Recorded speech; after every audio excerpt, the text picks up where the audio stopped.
Hello, everybody, and welcome back for week 2 of the NFL preseason. I'm Sean, PSU fans to Newsham. I'm going to run you guys through tonight's showdown slate. Hopefully, everyone had a good week 1. Before we head into week 2 here, a little note is a lot of teams are having joint practices. Typically, what we find with the joint practices is that when a team runs joint practices, they typically will play depth guys in the preseason.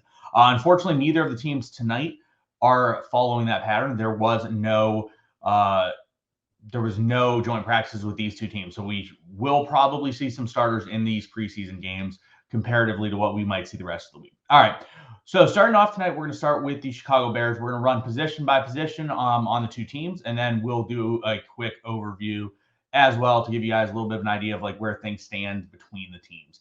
So looking at the Bears, what we've heard as a rumor is that the Bears are going to play the starter 6 to 10 snaps. What I take that is pretty much 1 to 2 series. If they have one solid series, that's probably it.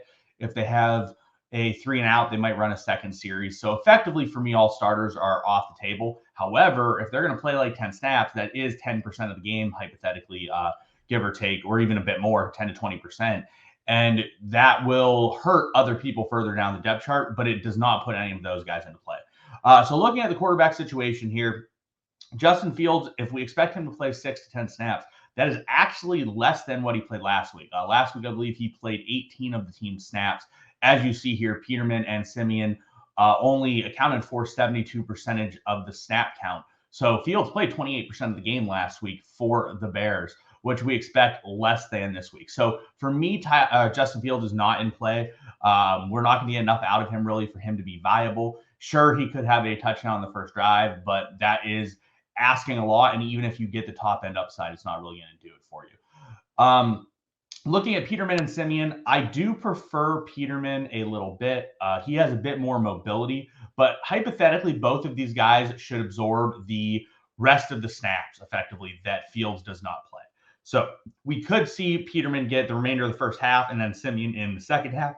In that situation is pretty much dead even for me. Both of these guys are options tonight in your lineups. There's not going to be many thin areas on depth charts looking at the teams from a broader perspective. So both of these guys are definitely in play. Cash games, I think they are both in play as well. Moving on to the running backs. So the running back situation is relatively full. Remove Kari Blossomgame. He is a fullback, so you don't really need to worry about him. But what we saw last week was incredibly split between Herbert, Ebner, and Darrington Evans, and then Demontre Tuggle got some back-end run as well. If we expect David Montgomery to get 5 to 10 snaps here, that is going to eat into some snaps as well. So we hypothetically have a 5-man backfield. I would not go with Montgomery. He's the guy that we obviously expect to play the least, so therefore I would rule him out effectively in my lineups. And then when you look at the other 4, last week Darrington Evans was very productive in the pass game. He had 5 targets, led the team in targets. So I think that he is an option. I do think Ebner and Herbert are also good options as well. The question for me is who takes the negatives from the Montgomery snaps? Is it Khalil Herbert or is it Demontre Tuggle on the back end? I think either of those guys could take the negatives from the David Montgomery snaps, which hurts both of their value. But realistically, when we're looking at this depth chart, you're looking at 5 guys anyways, and it's not the most clear-cut situation that I would like to look at anyways.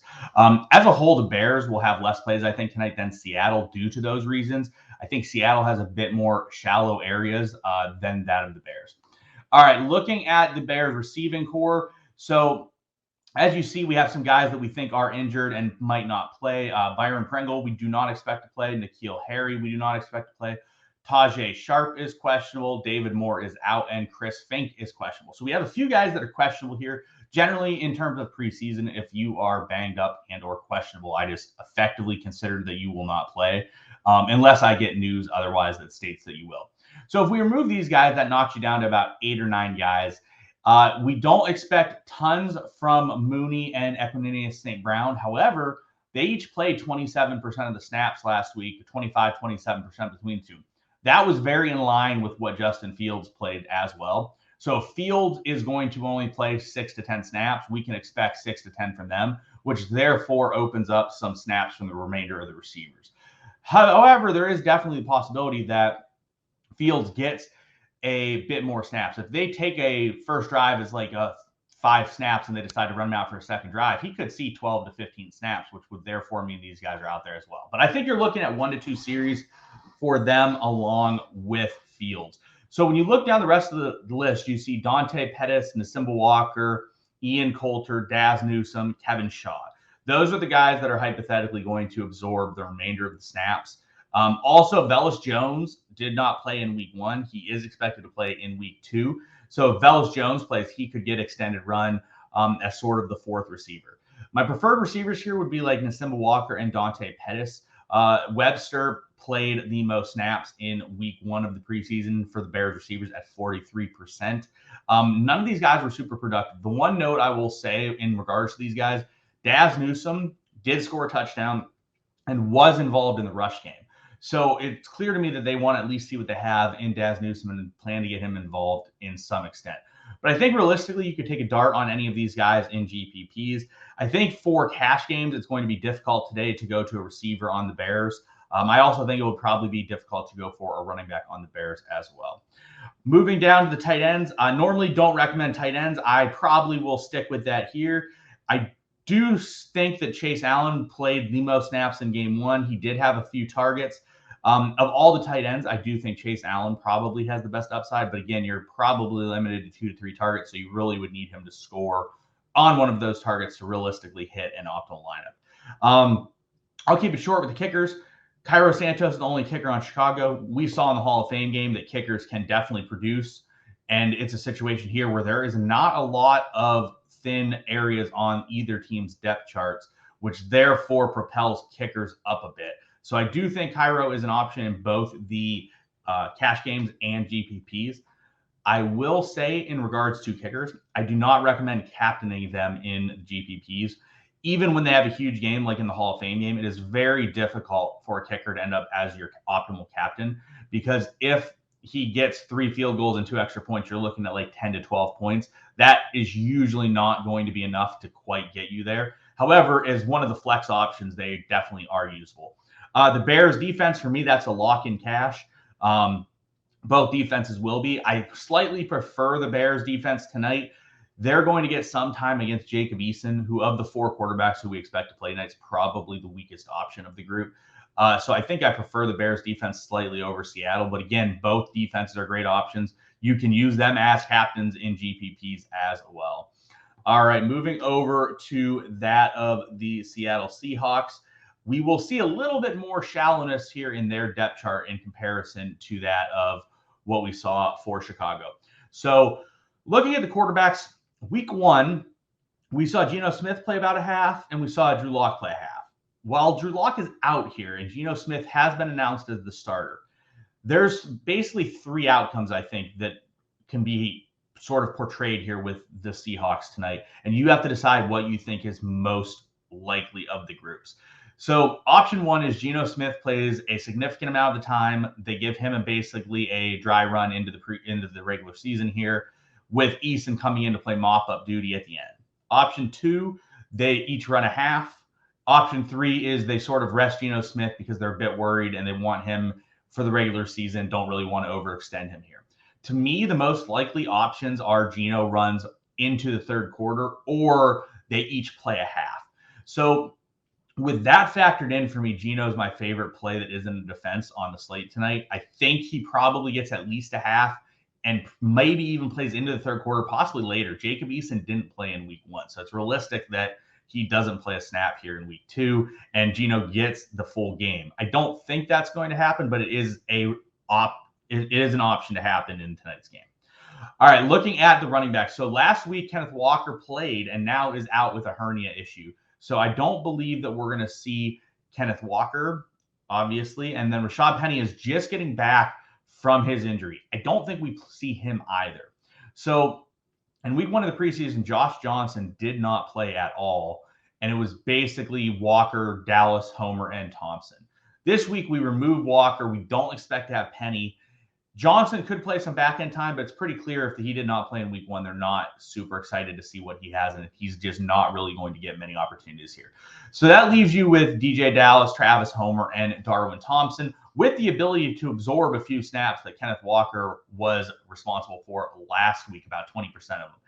So if you look at these guys, last week Homer did lead the team in snaps. However, DJ Dallas led the team in in carries. Both were active. Both Dallas and Homer had a productive game last week. Darwin did not have as productive of a game. However, he's a great GPP play because people are probably going to not own him as much as other options tonight. And if he absorbs, let's say, 10% of the Kenneth Walker time that he got last week, you could see Darwin Thompson get a couple back-end quarters where they run him quite a bit. Looking into the receivers, the receiving core is probably the most shallow unit of the day for the most part. So D. Eskridge won't play. Freddie Swain has returned and is running with the ones. He's someone that's questionable to whether or not he would play tonight due to him just returning from his injury.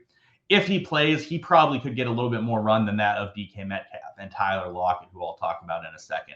Marquise Goodwin has been not practicing. I would expect him not to play. He's an established veteran that, as being banged up, I just don't see the need for him. And then J.J. Arcega-Whiteside has just been brought in from Philly. They are working him as a receiver. They're viewing him as sort of a receiver tight end sort of combination, which basically means he's a receiver.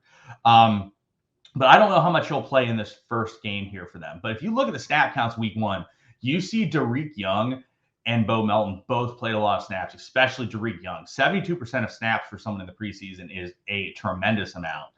He had 5 targets and he had a carry. And I looked up his stats in college. He played at a lower level college, but he had 49 carries in the year and they played 14 games. So he averaged just under 4 carries per game. So this is someone that can be effective in both the pass and the rush game. Also in college, he averaged over 20 yards per catch that same season. So Derek Young is probably my favorite receiver of the slate tonight. However, as you see here, Cade Johnson, Aaron Fuller, Penny Hart, those are probably going to be some better GPP options because they will be less owned, and they did play a significant amount in week 1 and can produce. I don't expect Lockett or Metcalf to play very much, if at all. That's definitely something to make note of later because if they're out and you see basically Lockett, Metcalf, Eskridge, Swain, Goodwin are all out, leaves the receiving core very, very shallow and makes them all a lot more viable than they would be otherwise.